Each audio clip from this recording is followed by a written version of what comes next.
بنو امیہ کے مسئلے میں نہ یہ قرآن کے مطابق درست ہے، نہ سنت کے مطابق درست ہے، نہ احادیث کے مطابق درست ہے. بالکل قرآن پہ جائیں گے تو قرآن تو صحابہ کی 3 کیٹیگریز بتاتا ہے سورہ توبہ میں، سابقون الاولون، دوسرے پکے منافقین، اور تیسرے ملے جلے اعمال کرنے والے. جن کا یہ دفاع کر رہے ہیں نا وہ ملے جلے اعمال کرنے والے ہیں.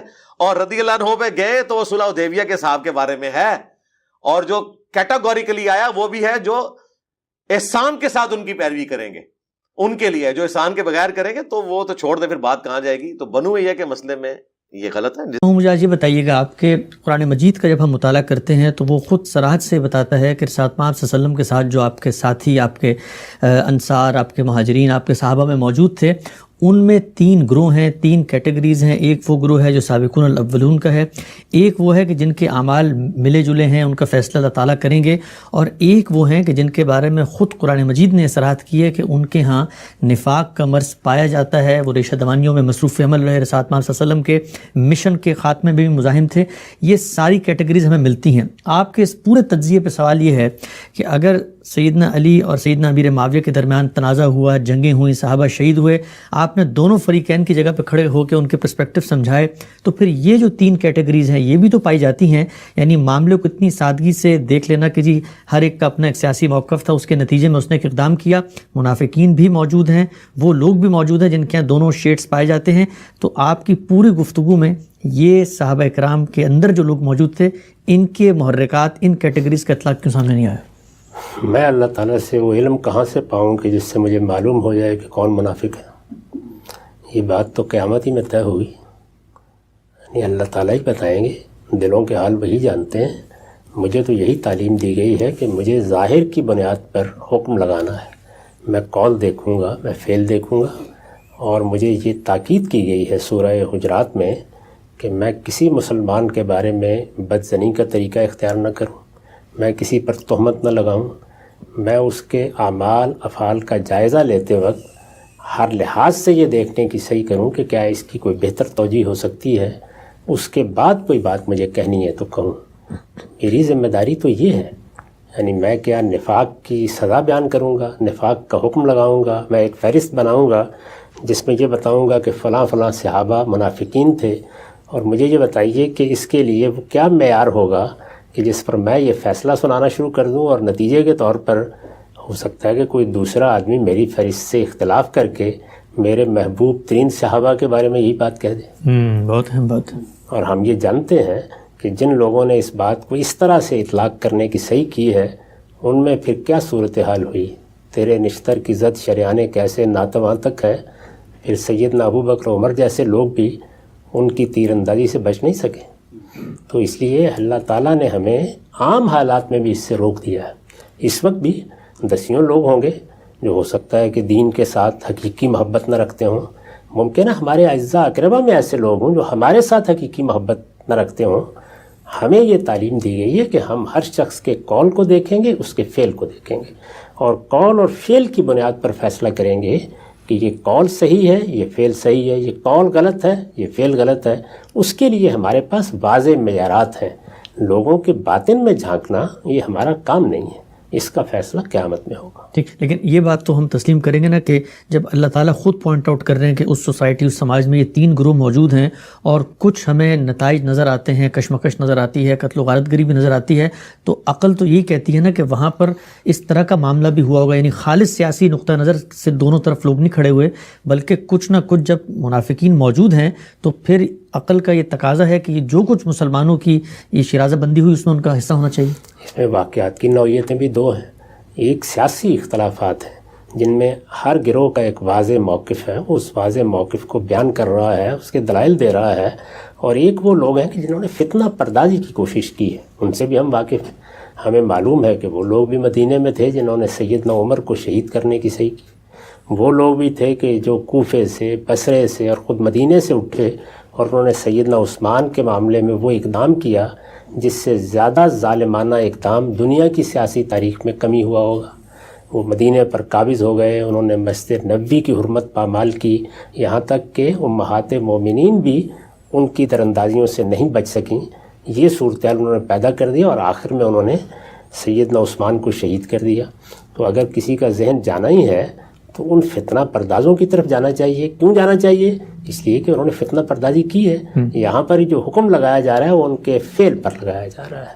تو اگر ان کا فعل فتنہ پردازی کا ہے، اس میں کوئی استدلال نہیں ہے، ان کی عمومی زندگی بھی ایسی سامنے آتی ہے، ان کے کرتوت بھی اسی طرح کے ہیں، تو کسی نے، یعنی میں تو یہ بھی نہیں کروں گا وہاں، لیکن کسی نے اگر فرض کر لیجئے کہ خیال کے رقص کو دوڑانا ہی ہے تو اس معاملے میں دوڑا لیا کرے. اچھا بھائی، جو غامدی صاحب نے اتنے تعریفوں کے پل باندھے ہیں امیر شام کے، تھوڑا دھڑلے سے جواب دیں نا انہیں. اس شخص کے اس ٹاپک کے اوپر ڈی ٹریک ہونے کے لیے اتنا ہی کافی ہے کہ انہوں نے خلفائے راشدین کو، یعنی ان کو ڈیگریڈ کیا. ایسے جاہل شخص اور جڈ شخص کو کس بات کا جواب دیا جائے؟ سبحان اللہ، دل خوش کر دیا سر. ہاں جی میں تو سیدھا ایٹم بم ہی گراتا ہوں نا. آج کل آپ کے اوپر ایک بڑا ہی تنقید کیا جا رہا ہے کہ جو حضرت معاویہ اور حضرت علی کے بیچ میں آپ نے ڈسکشن کی ہے، تو اس میں کہا ہے کہ خلفائے راشدین مطلب کوئی نظام نہیں دے سکے جس کی وجہ سے ملوکیت آ گئی. اور دوسرا چیز، جو حضرت علی کے مقابلے اپنے حضرت معاویہ کو محسن امت کا کہا ہے، اس پہ لوگ کافی اعتراض کریں گے کیسے کہہ دیا، اور الزام لگایا کہ آپ نے بس تاریخ کی باتیں کی ہیں، کوئی قرآن حدیث پیش نہیں کیا، تو مطلب اس کی وجہ ہے. اچھا بھائی، جو غامدی صاحب نے اتنے تعریفوں کے پل باندھے ہیں امیر شام کے، تھوڑا دھڑلے سے جواب دیں نا انہیں. اور جواب تو ہوتا ہے میرے بھائی کسی علمی بات کا. شڈول کا کیا جواب دوں میں؟ شڈولوں کا تو کوئی جواب نہیں ہوتا. وہ میرا آیا ہوا ہے بلال والے چینل کے اوپر، نہیں ریپلائی ٹو غامدی صاحب، وہ جو میں نے قرآن پاک سے رکھا ہے صحابہ کرام کی 3 کیٹیگریز. دیکھیں پنجابی میں ایک محاورہ ہے، چھڈو مجھ ہیٹھ تے جاندہ ڈیش ڈیش. ہاں، اب بات یہ ہے کہ بندہ جب ایک جگہ کسی اصول اور مبادی پہ کھڑا ہو نا، پھر اس سے بات ہو سکتی ہے. جو اپنے اصول کو بدل لے، جی جی ٹھیک ہے.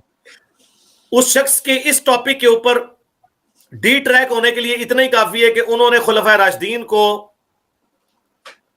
یعنی ان کو ڈیگریڈ کیا ہے، یہ کہہ کے کہ انہوں نے کوئی ایسا نظام نہیں امت کے حوالے کیا کہ یہ جو ہے نا وہ حکومت کا سلسلہ کیسے چلنا چاہیے. ہم ان کے اس تبصرے کو علمی تبصرہ مان لیتے ہیں، لیکن جب امیر شام کی باری آئی تو انہوں نے کہا جی امت کو شکر گزارنا چاہیے امیر شام کا کہ انہوں نے جس طریقے سے وہ سسٹم چلایا ہے. جو شخص امیر شام کو ابو بکر، عمر اور عثمان سے بہتر سمجھے، ایسے جاہل شخص اور جڈ شخص کو کس بات کا جواب دیا جائے؟ سبحان اللہ، دل خوش کر دیا سر. ہاں جی میں تو سیدھا ایٹم بم ہی گراتا ہوں نا. میں نے تو موٹی موٹی بات کرنی ہوتی ہے، ٹھیک ہے نا، کیونکہ نبی الاسلام کا فرمان ہے صحیح مسلم میں کہ جانور کو جب ذبح کرنے لگو چھری تیز کر لیا کرو تاکہ ایک ہی بار میں وہ ذبح ہو اور اسے آرام پہنچاؤ. ہم تو اپنے مخالفین کو آرام پہنچاتے ہیں. ایک چشتی رسول اللہ کہتے ہیں، باقی سب کچھ ختم. اتنا بڑا تھپڑ ہے کہ وہ اٹھ ہی نہیں سکتے. ادھر بھی جو شخص خلفائے راشدین کو تو کرٹیسائز کرے، اور خلفائے راشدین میں حضرت علی رضی اللہ عنہ کو نہیں لے کے آ رہا، ہو سکتا ہے ان سے یہ باعث ہوں، شیخین کو، ابو بکر اور عمر کو کرٹیسائز کرے کہ وہ تو کوئی نظام نہیں دے سکے، اور اسی مجلس میں وہ یہ کہہ رہا ہو کہ جی امیر شام کا تو امت پہ احسان ہے، انہوں نے جو حکومت چلائی ہے جس طریقے سے، تو ہم کہیں گے بھائی تم اپنی جو ہے نا کشتی ڈبونے کے لیے خود ہی کافی ہو. اس کے بعد ہم کیا بات کریں؟ تم تو کسی بنیاد کے اوپر ہی نہیں کھڑے ہوئے ہو. کیا کریں؟ آپ کی مسکراہٹ مجھے بتا رہی ہے کہ آپ کو 30 سیکنڈ کا کلپ مل گیا آئی ایم مسلم اونلی کے لیے. لو یو علی بھائی. اگر اللہ تعالیٰ توفیق دے تو آپ اس ساری بحث کو سن لیجئے. اس میں بڑی وضاحت کے ساتھ یہ بتایا گیا ہے کہ اللہ تعالیٰ نے قرآن مجید میں جو اصول بیان کیا ہے، سیاسی معاملات میں اس اصول کا اطلاق کرنے کے لیے ہماری ذمہ داری ہے، اور ہم جب کسی ذمہ داری کو پورا کرتے ہیں تو اپنے حالات کے لحاظ سے پورا کرتے ہیں. رسول اللہ صلی اللہ علیہ وسلم عملاً غلامی کو ختم نہیں کر سکے، تو اس میں کیا معاذ اللہ رسول اللہ صلی اللہ علیہ وسلم کا کوئی نقص ہے؟ اس وقت کے سماجی حالات ایسے تھے کہ نہیں ختم کی جا سکتی، یعنی وہ چیزیں ختم کر دی گئیں جو ختم کرنی ممکن تھیں.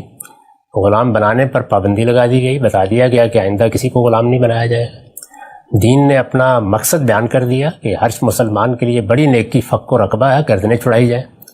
لیکن دسیوں ہزاروں کی تعداد میں جو غلام تھے، حکومت کے پاس وہ سرمایہ ہی نہیں تھا کہ ان کے مالکوں کو ان کی قیمت دے کے ان کو آزاد کرا دے.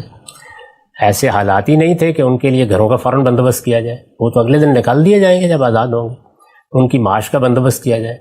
تو سیاسی معاملات میں جب آپ کسی اصلاح کا نفاذ کرتے ہیں تو حالات دیکھنے ضروری ہیں. تو میں نے یہ بتایا ہے اس میں کہ خلفائے راشدین نے جب تک معاملات جزیرہ نماء عرب تک رہے اس وقت تک تو بہت اچھے طریقے سے ایک قبائلی طرز کا جمہوری نظم بنا دیا تھا اور اس کی بڑی تحسین کی تھی، اور یہ عرض کیا تھا کہ اس میں وہ سب اصول ملحوظ رہے جو اللہ نے بتائے ہیں، لیکن یہ کہ وہ ایک بڑی سلطنت کے لیے ایک جمہوری طریقہ بھی ایجاد کریں، یہ خلفائے راشدین کی ذمہ داری نہیں تھی. میں نے تو بڑی وضاحت سے بتایا ہے. اور یہ کسی شخص کی بھی بلکہ بڑے سے بڑے آدمی کی بھی وقت سے پہلے ذمہ داری نہیں ہوتی. یہ سمجھانے کی صحیح کی تھی. تو اس لیے یہ بات ہی صحیح نہیں ہے. خلفائے راشدین کی کوئی کمزوری، ان کا کوئی نقص نہ بیان کیا گیا، نہ ان پر کوئی تنقید کی گئی ہے. یہ بتایا گیا ہے کہ یہ ممکن ہی نہیں تھا، یہ ہو ہی نہیں سکتا تھا. اس وقت دنیا بھی وہاں پہنچی ہی نہیں تھی. یہ آج بیٹھ کے ان پر حکم لگانا ہے، اس سے اجتناب کرنا چاہیے. روکا تھا لوگوں کو اس بات سے. دوسری چیز جو تھی وہ یہ بتائی تھی کہ سیدنا معاویہ نے جب یہ دیکھا کہ پے در پے یہ پوری سلطنت خانہ جنگی میں مبتلا ہو رہی ہے، اور 4 سال کم و بیش خانہ جنگی کے گزر چکے تھے، ان سے پہلے 20 سال میں جب انہوں نے نظم قائم کر دیا تو اس وقت ان کے پاس انتخاب جمہوریت اور ملوکیت میں نہیں تھا، انتخاب ہی نہیں تھا. ان کے پاس انتخاب تھا انارکی اور ملوکیت میں، تو انہوں نے اس میں ملوکیت کا انتخاب کیا. اور یہی ہر معاملے میں ہمیں بھی کرنا چاہیے. یہ تو تب ہو کہ میں یہ کہوں کہ یہ کام تو غلط ہے، لیکن یہ کہ انہوں نے کر ڈالا.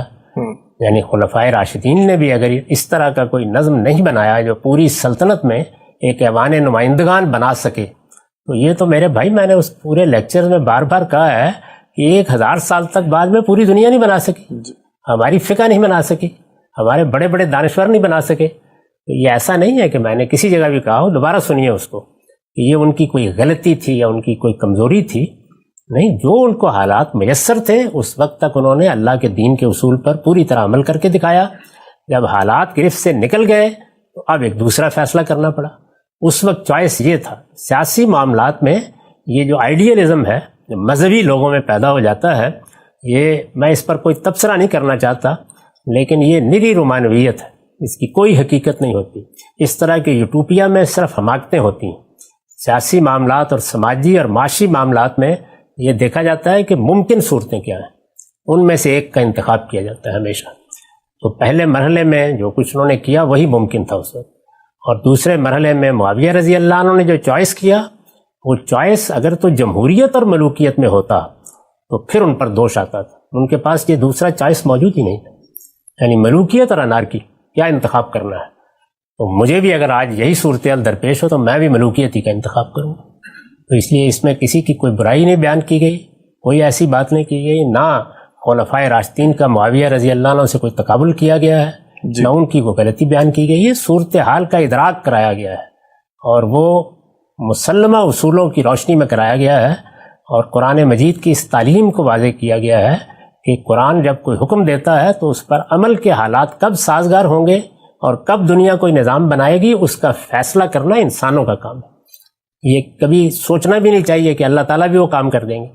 چنانچہ میں نے یہ بتایا کہ اس وقت جس جمہوری نظام کو ہم بہت بڑی اچیومنٹ سمجھتے ہیں، سارے مذہبی لوگ بھی اس کے عشاق ہوتے جا رہے ہیں، کن کا بنایا ہوا ہے؟ تو ہمارا بنایا ہوا بھی نہیں. تو ان حقائق کو سمجھیے از راہ کرم، اس مذہبی نوعیت کی ریٹرک سے نکل کے. ہر حال میں امر و ہم شورا بینہم کے طریقے پر حکومتیں بنیں گی، اسی طریقے پر قائم رہیں گی. اس سے محروم ہونے کے بعد اپنا جواز کھو بیٹھیں گی. اللہ تعالیٰ کا بتایا ہوا طریقہ بھی یہی ہے. علم و عقل کے مسلمات بھی اسی کی تائید کرتے ہیں. اس میں کسی دوسری رائے کے لیے کوئی گنجائش نہیں ہو سکتی. یہ پہلی بنیادی بات ہے. اس کے بعد ظاہر سیاسی اور سماجی معاملات میں اللہ تعالیٰ ایک ہدایت دیتے ہیں، علم و عقل تقاضا کرتے ہیں، لیکن ہر وقت اس پر عمل کرنا آسان نہیں ہوتا. اس لیے اس تقاضے کو بھی اگر آپ غور کریں تو مسلمانوں کی صفات کے اسلوب میں بیان کیا گیا ہے. یعنی باقاعدہ طریقے سے جیسے فرائض بیان ہوتے ہیں، حکم دیا جاتا ہے، ویسے نہیں بیان کیا. ایمان کی بنیاد نہیں قرار دی، ایمان کی بنیاد نہیں قرار دیا گیا، بلکہ یہ بیان کیا گیا ہے کہ اچھے مسلمان جن کے اندر اچھی صفات ہوتی ہیں وہ جب اپنا نظم قائم کرتے ہیں، سورہ شورا میں دیکھیے وہاں اوصاف بیان ہو رہے ہیں، اسی ذیل میں کہا ہے وَأَمْرُهُمْ شُورَىٰ بَيْنَهُمْ. کیوں ایسا طریقہ اختیار کیا؟ اس لیے کہ سیاسی اور سماجی معاملات، معاشی معاملات ان میں زمانہ، حالات، تمدنی تقاضے یہ بڑا کردار ادا کرتے ہیں. آسان نہیں ہوتا یہ. تو اس لیے اس کا پورا امکان ہے کہ وہ دوسری صورت کبھی سامنے آئے، تغلب کی دوسری صورت سامنے آئے. تو تغلب ناجائز بھی ہوتا ہے، جائز بھی ہوتا ہے اور محمود بھی ہوتا ہے. اچھا، جائز بھی ہوتا ہے. یعنی اگر امرہم شورا بینہم کے تحت نظم قائم کرنے کا امکان ہے، اس کے اسباب میسر ہیں، اس کے لیے دستوری روایت موجود ہے اور اس کے مقابل میں تغلب ہے تو ناجائز. جس طرح کہ اس سے پہلے ہم ایک مفصل گفتگو کر چکے ہیں کہ خلفائے راشدین کے زمانے میں جب خاص طور پر خانہ جنگی کی صورت پیدا ہو گئی تو وہاں تغلب سے حکومت قائم ہوئی معاویہ رضی اللہ عنہ کی. تو تغلب اگر امرہم شورا بینہم کے مقابل میں ہے تو ناجائز، لیکن اگر تغلب انارکی کے مقابل میں ہے، یعنی امرہم شورا بینہم کے مطابق یا جمہوری روایات کے مطابق یا دستوری طریقے سے حکومت کا نظم قائم کرنے کے حالات ہی نہیں کسی جگہ پر، تو پھر کیا ہوگا؟ لوگوں کو چھوڑ دیا جائے گا. تو لوگوں کو چھوڑنے کا مطلب ہے انارکی، فساد پیدا ہو گیا. اس میں کوئی حوصلہ مند شخص اٹھتا ہے اور وہ انارکی کے مقابلے میں تغلب سے حکومت قائم کر دیتا ہے. تو یہ میرے نزدیک بالکل جائز عمل ہے. اور اگر انارکی یا ظلم و عدوان کے مقابل میں، اور ظلم و عدوان اور انارکی بھی گویا سامنے نظر آ رہے ہیں اور کوئی دوسرا حل موجود نہیں ہے، وہ آگے بڑھ کے ایسا کرتا ہے تو اس کا یہ اقدام محمود قرار دیا جا سکتا ہے. اسی اصول پر میں نے کہا تھا کہ معاویہ رضی اللہ عنہ نے بڑا احسان کیا اس موقع پر. انہوں نے اندازہ کر لیا کہ اتنی بڑی سلطنت میں جب ہم کوئی عوان نمائندگان بنانے کی پوزیشن میں نہیں ہیں تو پھر اس کے سوا کوئی چارہ نہیں کہ ملوکیت ہی کو اختیار کر لیا جائے تاکہ پرامن انتقال اقتدار ہوتا ہے. اس پر بعض لوگوں نے یہ کہا کہ انارکی کے اسباب تو پھر بھی موجود رہے اور لوگ بغاوت کرتے رہے. تو یہ حقیقت ہے کہ یہ میرے حق میں استدلال ہے. اگر آپ غور کریں کہ اتنی بری صورتحال تھی اور اتنی سی رہ گئی، اور پھر اس کے بعد دیکھیے کہ کیسے وہ کنٹرول بھی ہوئی، خوارج کے فتنے کا بھی خاتمہ ہوا اور بتدریج مسلمانوں کی سلطنت پھر صدیوں تک ایک نظم کے ساتھ چلتی رہی. تو اس لیے اگر میں خلاصہ کروں اپنی بات کا تو وہ یہ ہے کہ اللہ تعالیٰ تقرر فرماتے تھے، اس کا دروازہ بند ہو گیا ختم نبوت کے بعد. لوگوں نے اپنے حکمران کو مقرر کرنا ہے، لہذا جمہوری اصول ہی صحیح اصول ہے. اللہ تعالیٰ نے بھی یہی فرمایا ہے، امرہم شورا بینہم کے طریقے پر حکومتیں قائم ہونی چاہیے، اس کی جدوجہد کرنی چاہیے، وہ جائز حکومتیں ہیں. امرہم شورا بینہم پر سماجی حالات کی وجہ سے، تمدنی تقاضوں کی وجہ سے علم کے کسی مسئلے کی بنیاد پر عمل کرنا ممکن نہیں ہے. اگر یہ صورتحال ہے اور اندیشہ ہے کہ انارکی پیدا ہو جائے گی یا ظلم و عدوان جنم لے گا تو اس کے مقابل میں اگر کوئی تغلب ہوتا ہے تو بالکل جائز ہے. لیکن اگر تغلب امرہم شورا بینہم کے مقابل میں، جیسے ہمارے ہاں دستور موجود، انتخابات کا طریقہ موجود، اس میں کوئی شخص فرماتا ہے کہ نظریہ ضرورت کے تحت میں چونکہ تمہاری فوج کا سربراہ مقرر کیا گیا ہوں تو میں حاضر ہوں خدمت انجام دینے کے لیے، تو یہ سری بغاوت ہے، آخری درجے کا جرم ہے، ایک کبیرہ گناہ ہے، کیونکہ یہ امرہم شورا بینہم کے مقابل میں ہو گیا ہے. ایسا اگر نہیں ہے، کسی ظالم حکمران سے نجات دلانی ہے، جس طرح کہ آپ دیکھتے ہیں کہ استبدادی حکومتیں قائم ہو جاتی ہیں تو بعض اوقات وہ بڑا ظلم کرنے والے لوگ ہوتے ہیں، یعنی دنیا میں صرف عادل بادشاہی نہیں ہوئے. ایسے ہی انارکی ہے، یعنی چاروں طرف خانہ جنگی کی نوبت آ گئی ہے، لوگ ہیں، جتھے بنے ہوئے ہیں، مختلف گروہ ہیں، تو اس میں کیا کیا جائے گا؟ اس میں تو کوئی آدمی اگر اٹھتا ہے اور اٹھ کے اپنی قوت کے زور پر حکومت قائم کر دیتا ہے، جس کو تغلب کہتے ہیں، تو اس کا احسان مند ہونا چاہیے کہ اس نے لوگوں کو امن فراہم کیا، ان کے لیے ایسا اہتمام کیا، بندوبست کیا.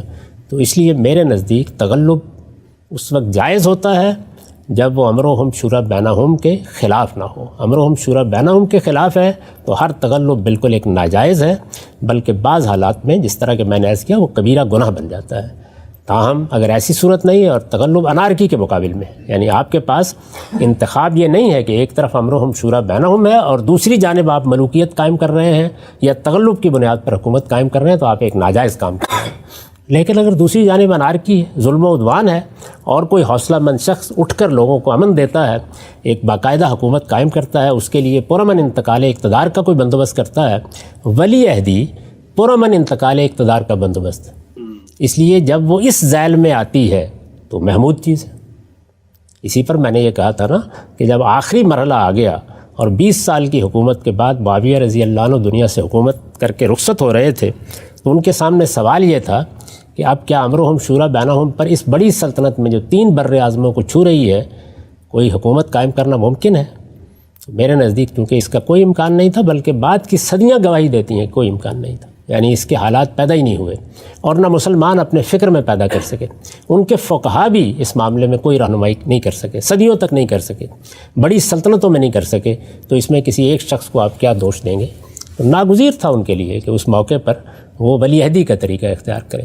تو اب خلاصہ کیا ہوا کہ دو ہی طریقے ہیں، امرہم شورا بینہم یا تغلب. تغلب چونکہ اسی بنیاد پر کھڑا ہے کہ امرہم شورا بینہم کی بنیاد پر انتقال اقتدار بھی ممکن نہیں تھا اور حصول اقتدار بھی ممکن نہیں تھا، تو اب ولی عہدی ہوگی. تو یہاں ولی عہدی محمود بھی ہوگی، قابل تسلیم بھی ہوگی، بلکہ پرامن انتقال اقتدار کا بہترین طریقہ قرار پائے گی.